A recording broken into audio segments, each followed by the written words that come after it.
welcome back to the party. This is the Alumni House podcast for the first time in what seems like a decade. My name is Matt.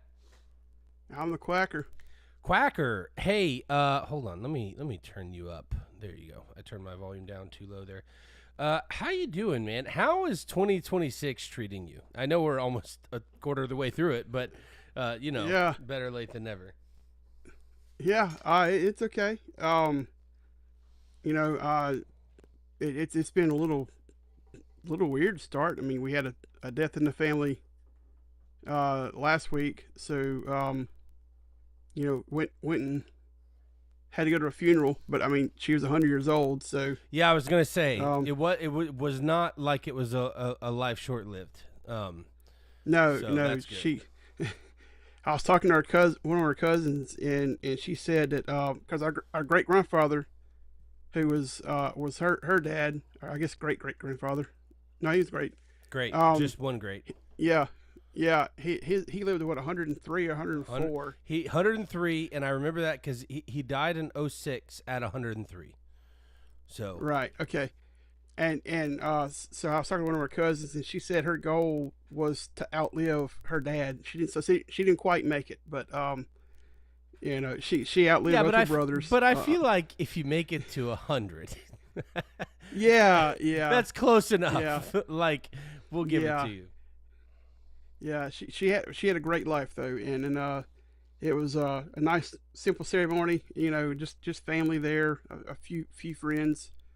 Of the family and stuff, but then me and our uncle went and watched some baseball. We went to Round Rock, which was a lot of fun. It was freezing the whole time we were there. The wind never stopped, Matt. Like it never stopped. Yeah, I don't know what the weather's like where you are now, but it's pretty much been cold all year here. We had a little like pleasant spell that got into the 70s for a couple of days, but generally speaking, it's been heat weather since December. Yeah, it's 76 here today, so it's shorts weather. Yeah. It was a little cool yesterday, especially last night. But no, it feels good out here right now. It'll last for about 2 weeks, and it'll start getting too hot. But yeah, so this is gonna be a fun episode. So the last time we were with you guys was on Southbound together. I know Quacker's done some stuff. But I told Quacker we'll do this at the end, but we'll go ahead and hit this before we hit news and notes. So what we're going to do is Quacker is going to handle baseball primarily this year.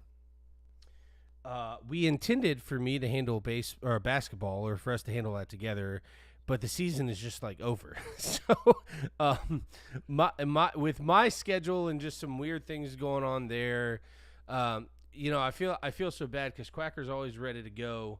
He's got his schedule worked out nicely, and my schedule is so volatile that I feel like I'm always having to back out.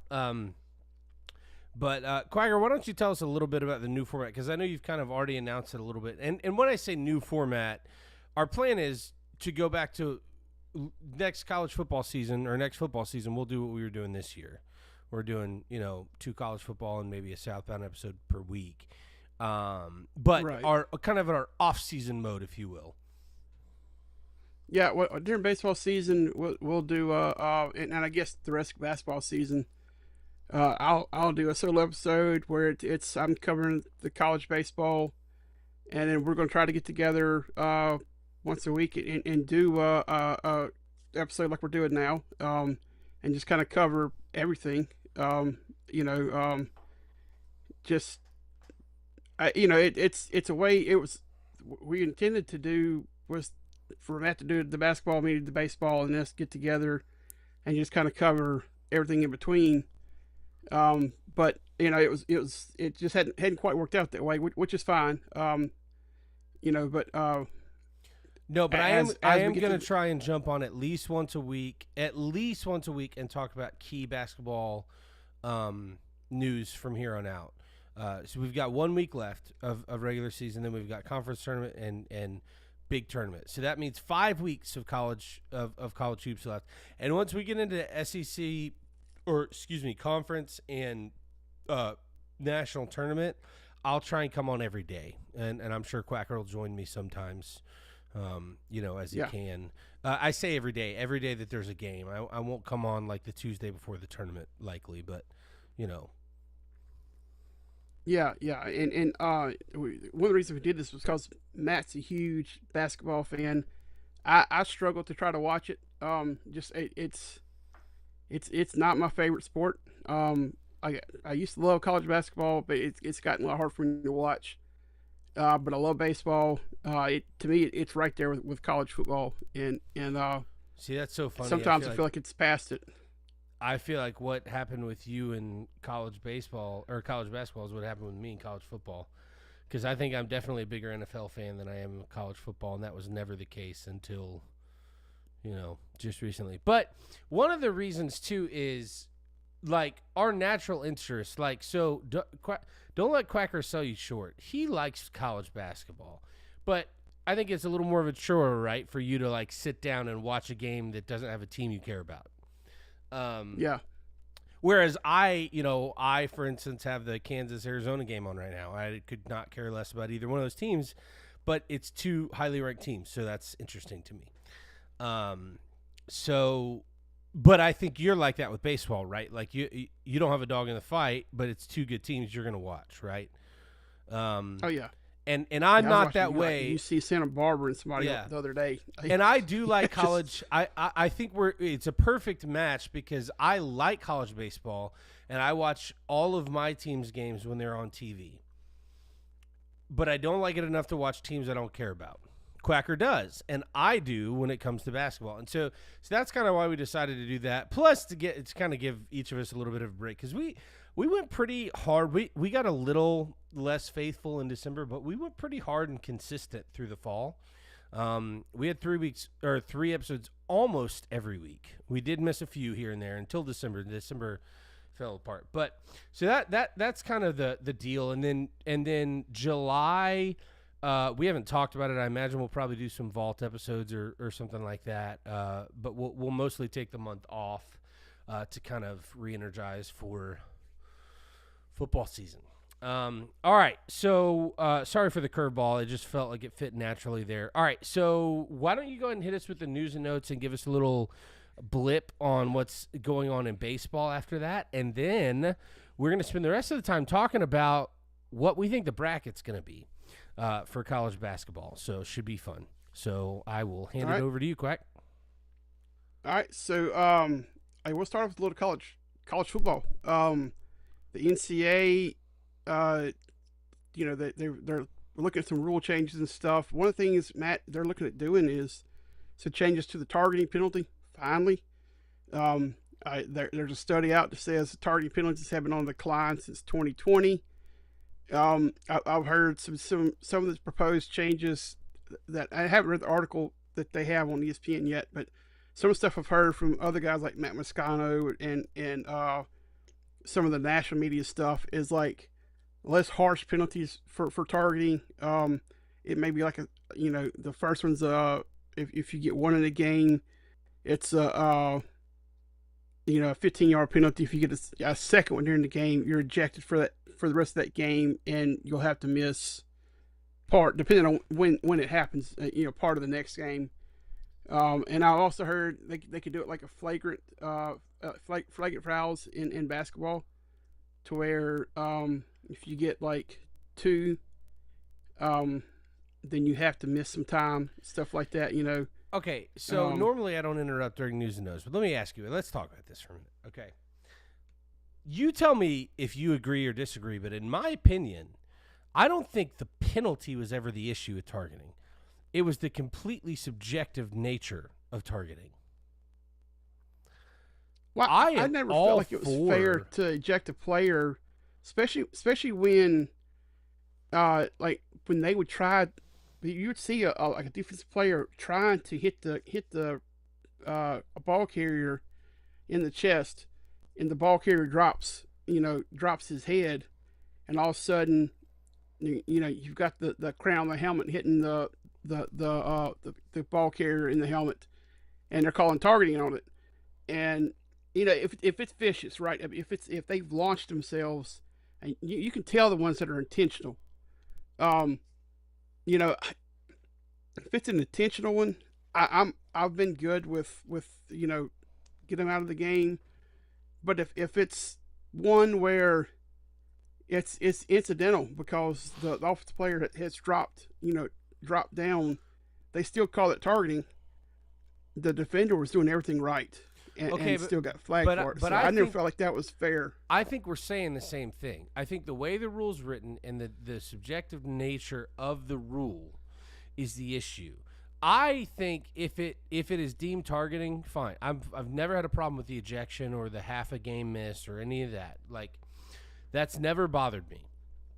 What bothers me is kind of what you're talking about. Is like, okay, let's get the context of this. Did the offensive player start a slide too late? Did he lower his head?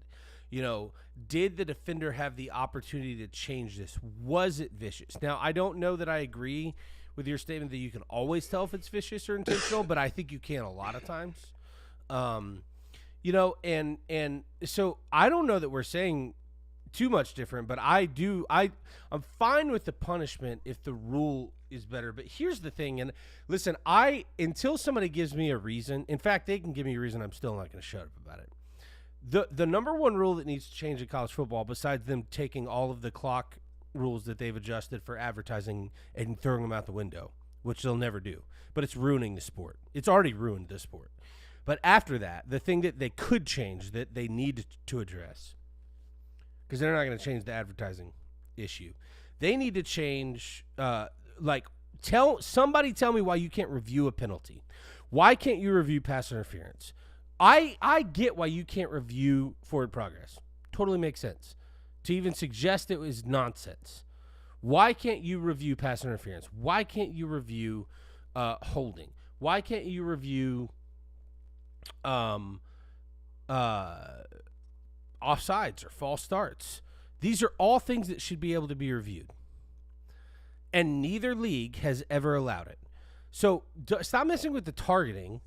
The targeting is an issue. The bigger issue is reviewing penalties. And I know I just hijacked your news and notes, but it's a nerve for me. So I apologize. I'm going to take myself off the screen and give it back to you. All right, that's all right. While we're going through that, I was kind of reading on this article, and this is ridiculous.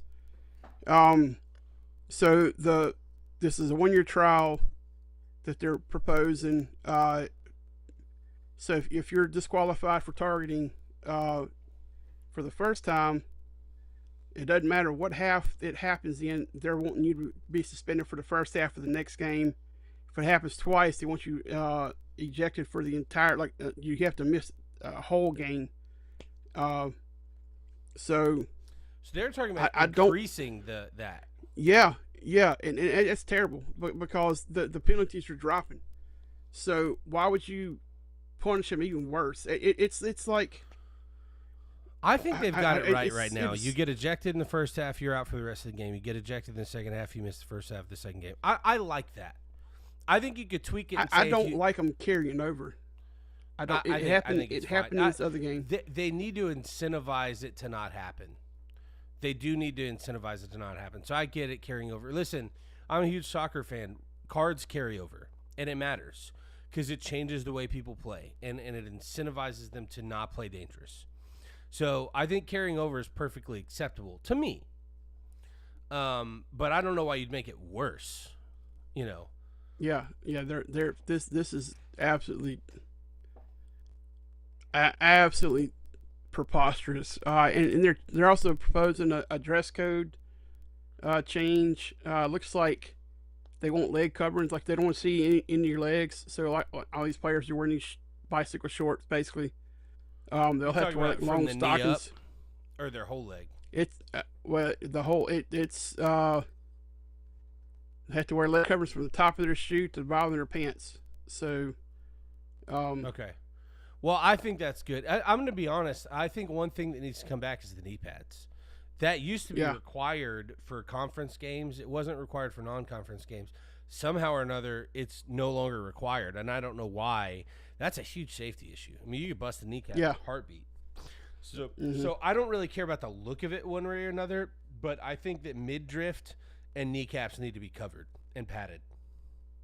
Yeah. I think it's a safety thing, man. Well, I knew a kid, and Chad, you're familiar with this story. He was a few years younger than me, played for my high school, got hit just the right way, wasn't a hard hit, wasn't a vicious hit. It ruptured his spleen, and he died. 15 years old.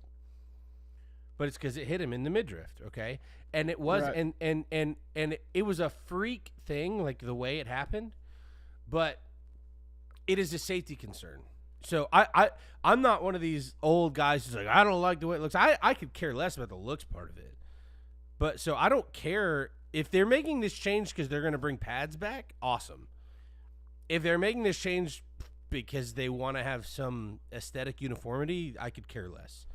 Go fix the time rules that you ruined. Stop messing around with dress code. You know. Yeah. Getting out of uniform in rules, NCAA is eyeing big penalties for football transfer window violations.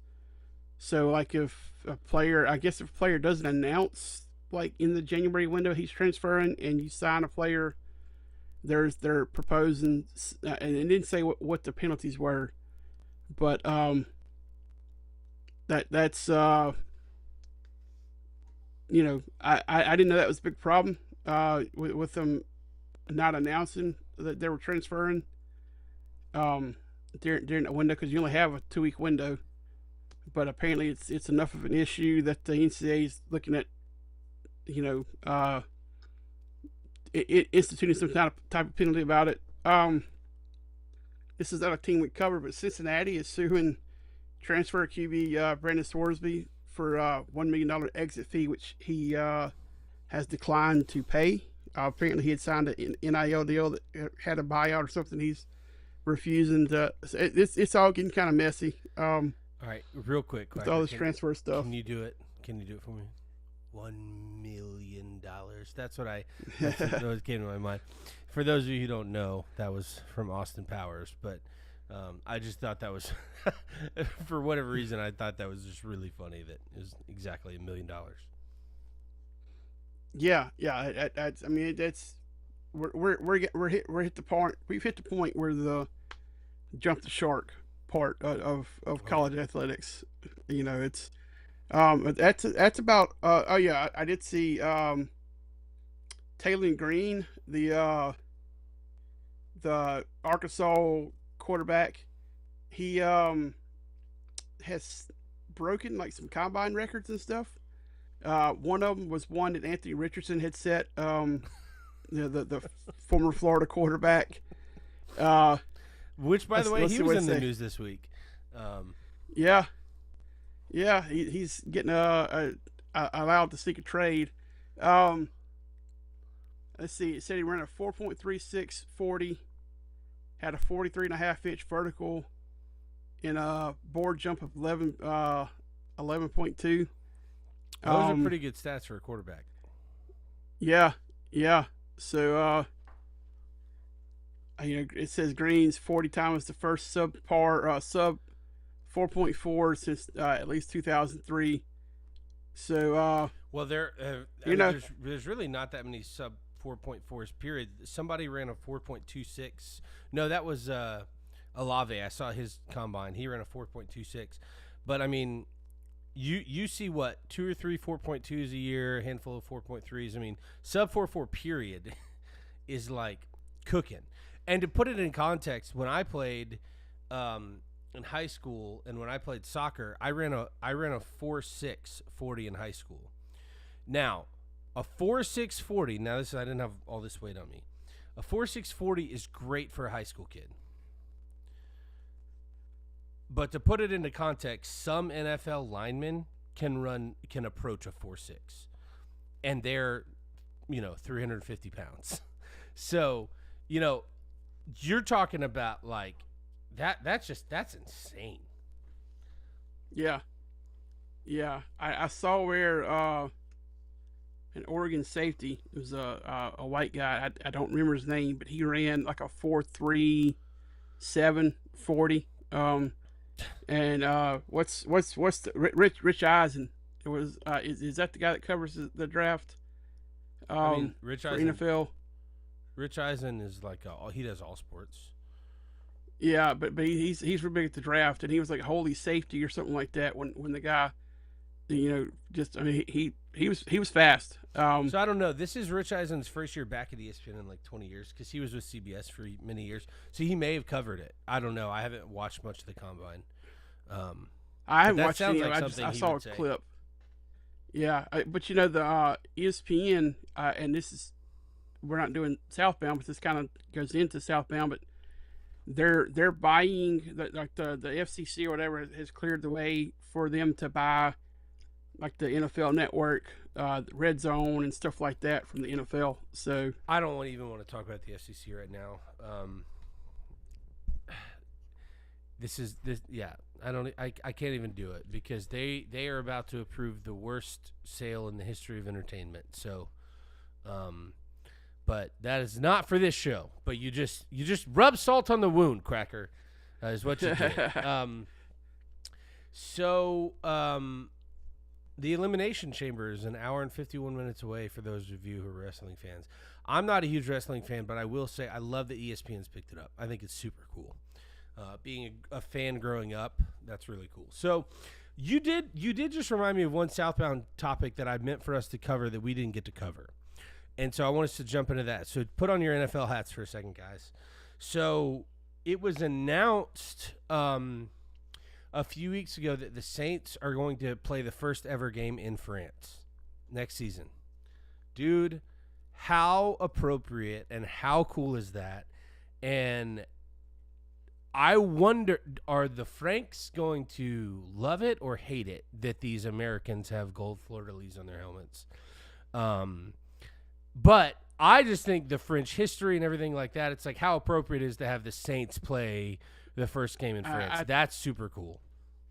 I think that's why it was chosen was because of that. Yeah. But yeah, I saw that, and that was the first thought I had was, that's perfect, right? I mean, and the Saints were excited about it. Yeah. And I think if you really are from France, like you got to cheer for the Saints, right? Like they have your logo on their helmet. Like right. Yeah. And if anybody from France knows, I mean, like it was the French Cajuns who settled a lot of Louisiana. So, or French Acadians, not the Cajuns, but the Acadians, they became where Cajuns. Cajun comes from. That's right. That's where the word Cajun comes from. It's from Acadian. But yeah. So yeah, I'm sure. And the Saints should be a lot better next year. So do we know when that game is happening, or we just know it's happening? I don't, because it's against like Cleveland, right? I think so. Yeah, that's kind of a stinker. I wonder if they did that because they're like, well, if we're gonna send the Saints to France, we got to give them a win, right? Right. Because not that the Saints have like a lot of trash to talk, but that's the only reason I could think they would send Cleveland to France with New Orleans, because I don't think Cleveland's going to be a big draw in France. I think New Orleans will be. Yeah. So.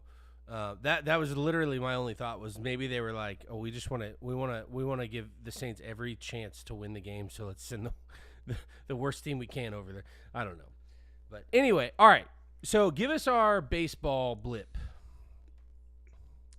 Yeah. All right. So Matt, you'll love this. We're both fans of Southern Miss for varied reasons. Southern Miss is, I believe, we're ranked number 12 in the D1 poll, number 10 in perfect game. They won against La Tech last night. We're 8-1, won 8 games in a row. We swept this past weekend when we were at the Round Rock Classic. Beat teams like Oregon State, which was on my bucket list of teams to watch live. So that was really cool to see them play live. I got to see them play 2 games live. We beat Purdue in a thriller, and then we beat Baylor, which Baylor's kind of struggling here to start the season. They were okay the first weekend, but they've been struggling since. But so Southern's playing really good to start the season. a lot of your regulars like LSU, uh, um, Florida State, you know, uh, Mississippi State. They're all playing well to start the season. Georgia Tech, which I didn't really see them as a baseball. They're number 5 team in the country. They're 10-1 on the season. Yeah. Well, Florida State's doing all right. They're 4-2 right now.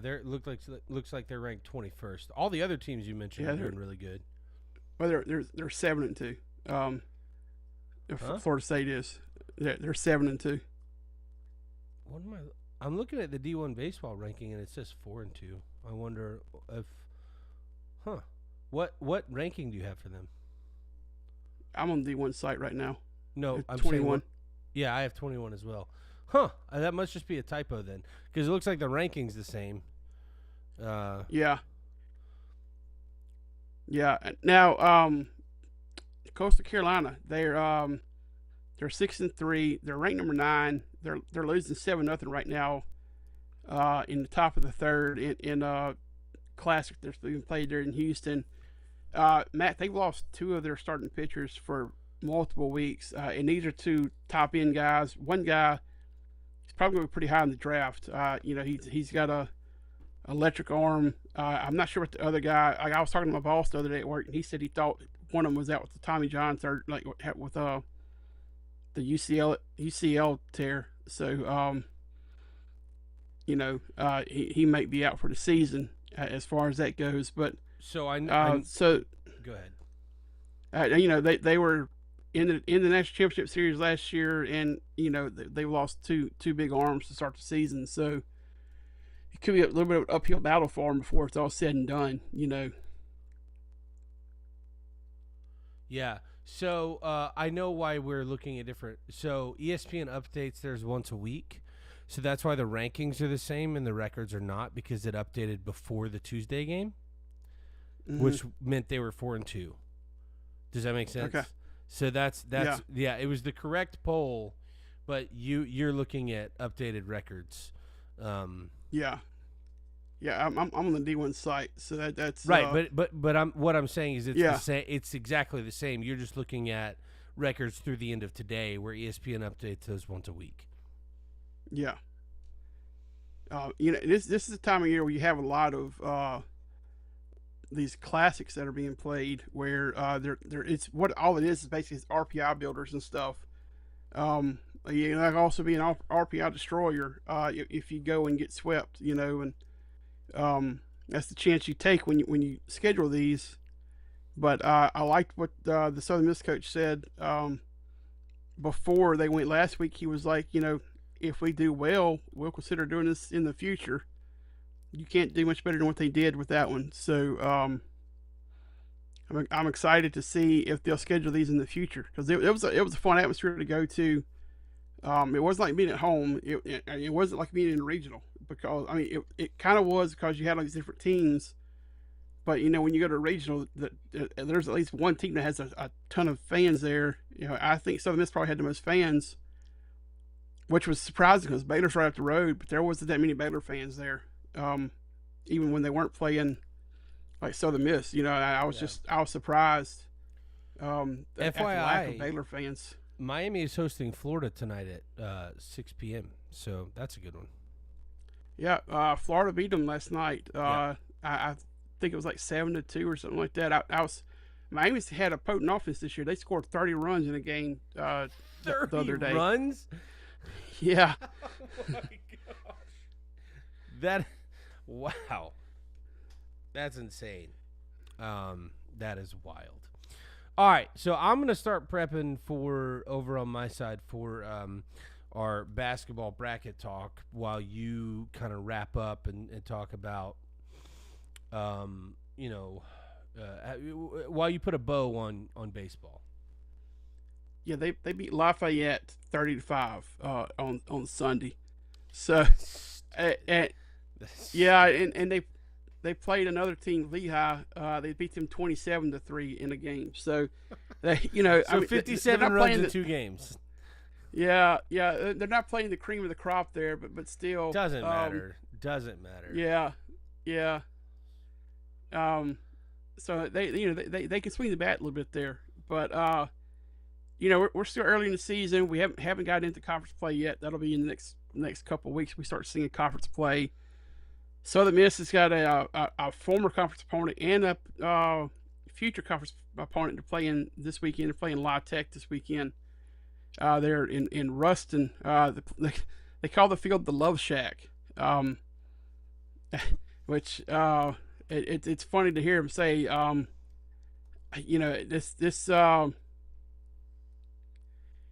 It's just my favorite time of year, man. I love this early season. I love the whole baseball season. This early season when you're getting these non-conference matchups against these teams you may have never heard of, but then you look at them, and you're like, oh, these teams are like in the regionals every year. Oh, we're playing these for RPI points and stuff like that. So, my buddy sent me something last night or this morning.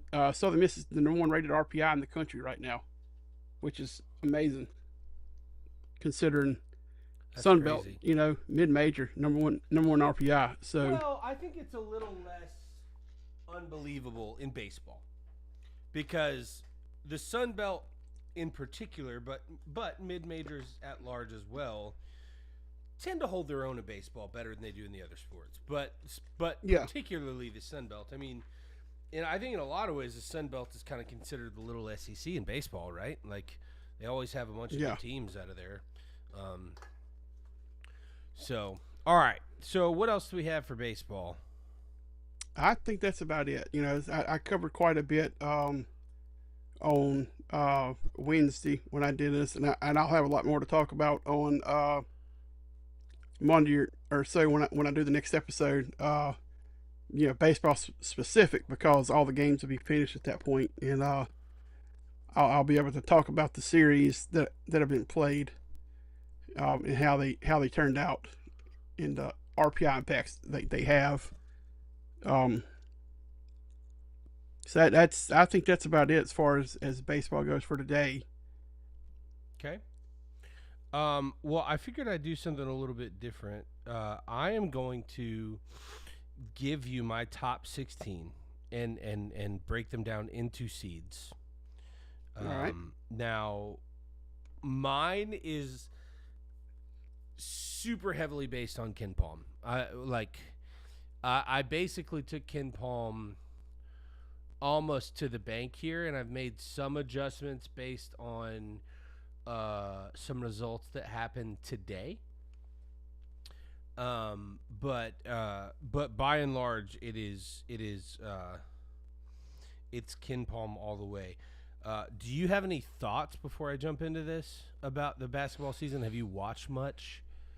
I've watched some. I've been really impressed with North Carolina. That freshman, I think he's a forward that they have, has been phenomenal to watch. I think I texted you when I was watching it. I know that sound on it. I watched the Duke UNC game that went to overtime, and North Carolina won at the very end, and that was phenomenal. It was awesome to watch. Those games are always, they always seem like they come down to the final shot and stuff. I mean, that's the way it should be with those two. It's one of the best rivalries in basketball. I think I've seen a couple North Carolina games this year. I know. Now remind me, are you a North Carolina fan, or do you just watch when they're on? I mean, I was a Jordan fan growing up, so I became a well, I mean, who was UNC fan? Our generation. Yeah. So that's they've always been kind of that team in basketball that I like to keep up with and stuff, and sure. I can remember watching them when Dean Smith was coaching and stuff, and so I go back to that era with UNC. I did see where there's some growing momentum maybe to fire the LSU basketball coach, which from what I'm seeing, # bring back Will Wade. that was the thought, but I don't know if they could. That'd be tough. well, the current administration for the school would be behind it. I think Will would to an extent. I know his family loved Baton Rouge, and what he got fired for is Now like legal. just part of the game now. Yeah. Yeah, it's all part of the game. You know, it's. I was watching Matt Moscato, and he's like, if he just waited 18 months, it would all been legal. You know, so, and that is one of the unique challenges we face now. Is there are legitimately coaches who have been fired for things that are no longer violations, and Will Wade's among them. You know. Yeah. Yeah, but you know, it's like an $11 million total buyout and stuff for the current coach. I think his name's like McMahon or something like that. I'm not 100% sure, but I mean, they were saying would the LSU alumnus would they have the appetite for another big buyout after they spent $54 million on Brian Kelly's buyout, and then the $91 million contract for Lane Kiffin, which it's not like you're paying all that up front. But that's just another bunch of money. There's some alumnus who said, "Don't come asking me for any more money for a while." Like I'm sick of this, So I think he'll be back next year because I just don't think it's kind of like the Florida State football coach Brian Norvell. I just don't think that the money's there. The appetite to spend the money is there. And men's basketball is not that big of a deal at LSU. Women's basketball, it's more up front, front and center. It's really baseball, football, and women's basketball at LSU. That's what they care about, and I think you'll see him live out his contract. It probably won't be renewed, but I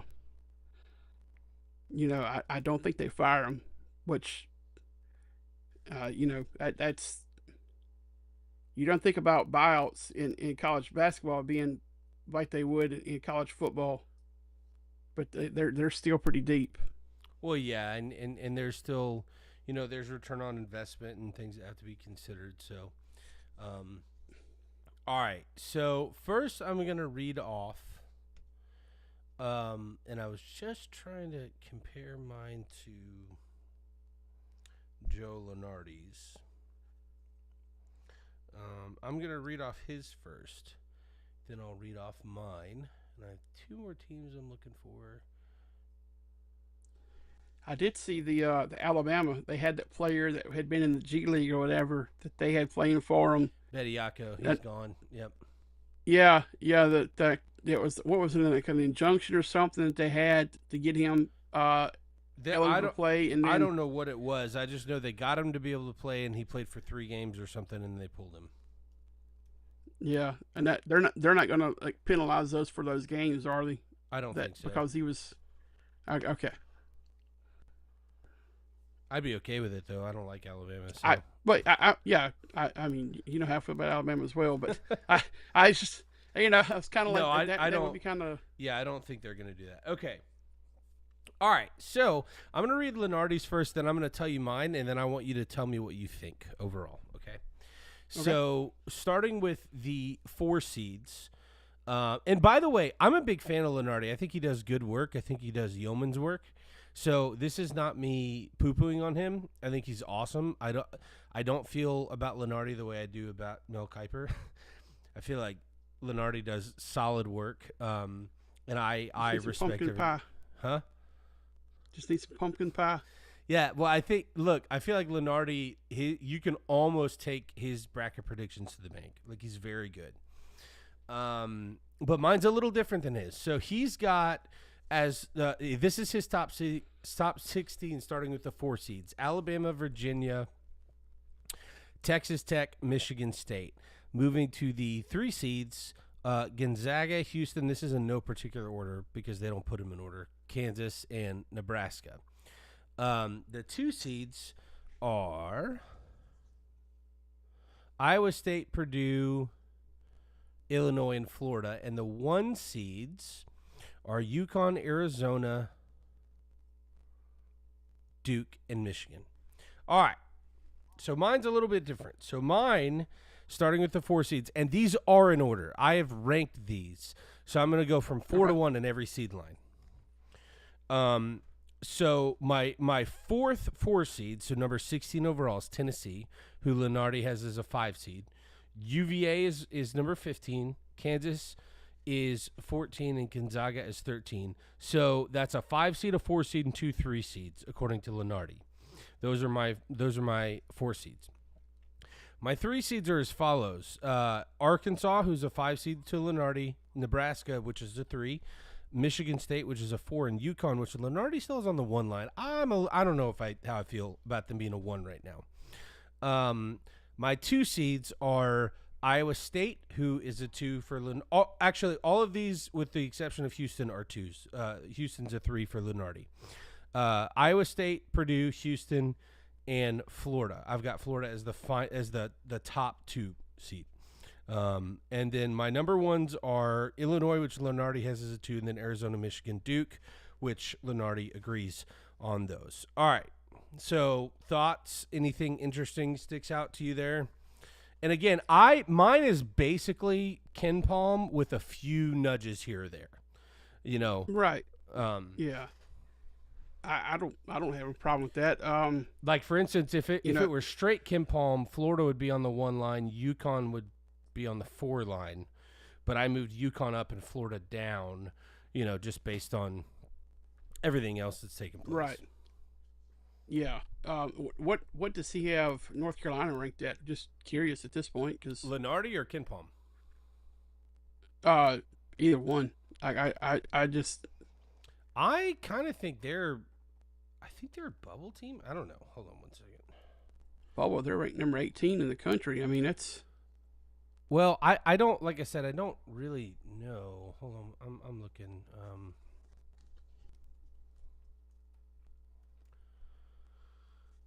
They're a 6, so not bubble. They were a bubble team earlier in the year, but let's see what their Ken Palm ranking is.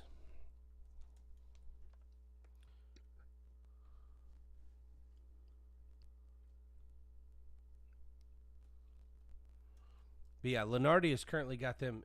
Yeah, see, their Ken Palm is 28, which is pretty in line with a 6, a 5, 6, 7 seed. Okay. All right. Yeah, I don't know how to do the rankings in basketball. I have trouble with the rankings even in baseball. The RPI is such a screwed up system. I know they don't use RPI in basketball anymore. They use something else. But I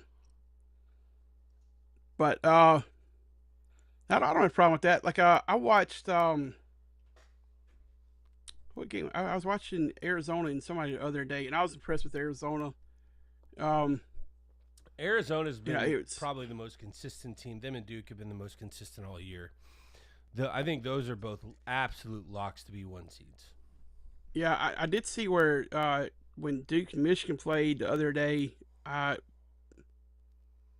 was last weekend, right? When they played. Yeah, because Michigan because Houston and Arizona also played, or Houston and whoever Duke and Michigan played, right? Yeah. Yeah, so it was Houston and Arizona. It was the top 4 teams played against. It was a weird thing that happened, but okay. But I saw where the tickets for the Michigan Duke game were like $6,600 a ticket for like the low seats, and I was like, that's college basketball, like regular season game, $6,600. And where was that? Was that game at Cameron Indoor? No, it was in Michigan. Okay, because I've been told that Cameron Indoor is very small, so like if there's a big game there, it is impossible to get a ticket. Yeah. I've heard that one's small. Kansas, that theirs is. I think it's fairly small too. And I even think North Carolina, because they're all older arenas, so I think they're all kind of smaller arenas too. I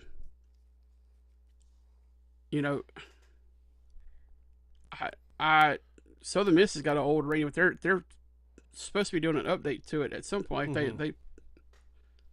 They've been talking about it for a year now. I've seen the plans for it. It looks awesome, but haven't seen any progress on it. So I don't know if you know this, but there's a huge, probably the biggest game in the SEC season happens tonight.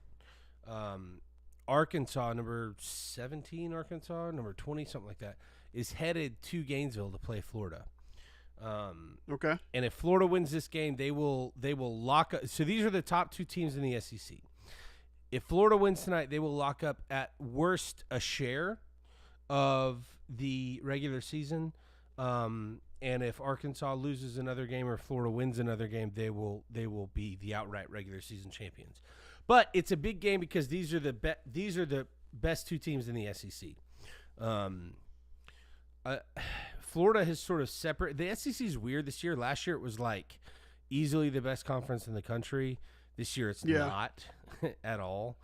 And Florida has kind of like is sort of on an island with regard to the rest of the SEC teams, but this is their best challenger. So that'll be a fun game to watch. So keep your eye on that if you like, Southern basketball.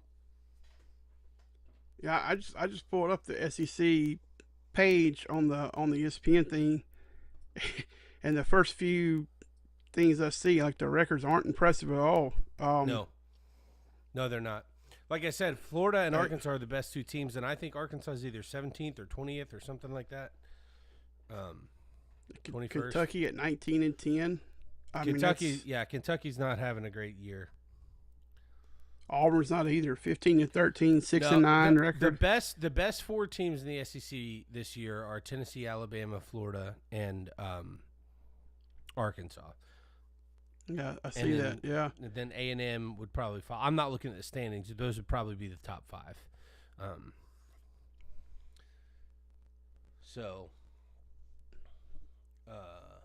Vanderbilt's ranked at number 25. So yeah, but Vanderbilt got absolutely wrecked today by Kentucky, so that they won't be. They ranked. did. Yeah. They won't be ranked after that. I think they lost by like 20 or 30 points. 91-77. Okay, so they got it a little closer. It was more than 14 points when I last looked at it, because I was like, gosh almighty. But yeah, it's going to be a fun race. What's the Sun Belt race looking like? You know what? I don't know. I can look it up.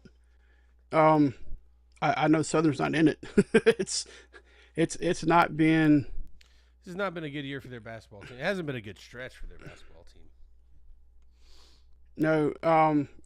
We had a former player, who got wrapped up in that FBI, the gambling sting. It happened when our head coach, and I'm blanking on, I can see his face, I'm blanking on his name right now. He had a massive heart attack a couple years ago, and it happened during that time period. But if you looked at most of the teams that were affected were mid majors, that don't have a lot of NIL to spend. So pulling up the Sun Belt, Troy's in first place. Texas State, Marshall, South Alabama, Arkansas State, Coastal, and App State are all tied for second. It's a very tight race. Was it here. the Sun Belt or the eight? There was a football conference that was like that. We were like 2 weeks left in the season. And there were there was like a 5-way tie for the second place. Yeah. So Troy is 12-6. Those teams I mentioned are all 11-7, and then Southern Miss and James Madison are both 9-9 overall. Conference. I'm sorry. Southern is 16-15, and James Madison is 17-14 overall. So I'm not sure why Southern's listed above James Madison. But yeah, it's. I mean, at least we're not Monroe. All right, they're 1-17 in conference play. So, so always a bright side, right? At least we're not Monroe. in any sport. Yeah, that's true. All right. Well, so I think that's just about going to wrap it up for us. We just kind of wanted to talk a little bit about, kind of a 30,000-foot view, broad view of the overall landscape of college sports. Make sure you join Quacker for all of the baseball talk. I'm going to try and be as faithful as I can on basketball. And when we're able, we will aim to get together. But it'll be, hit or miss. We still like each other. This I promise, is 100% a schedule thing. So so we will try and have some joint episodes when we're able. But with that being said, Quacker, any final thoughts? No, man. I'm just glad we were able to get together today for at least a few minutes to do an episode together. Yeah. Yeah, it's been fun. I've missed it, and it's nice to jump back in the saddle. All right, well, with that being said, make sure you check us out. Our Twitter handles, X handles are below. Hope you have a wonderful, wonderful rest of your February, which, by the way, only has a few hours left if you weren't paying attention. Yeah, and then we are into March. But as they say, have a wonderful evening, watch some basketball, and go sports.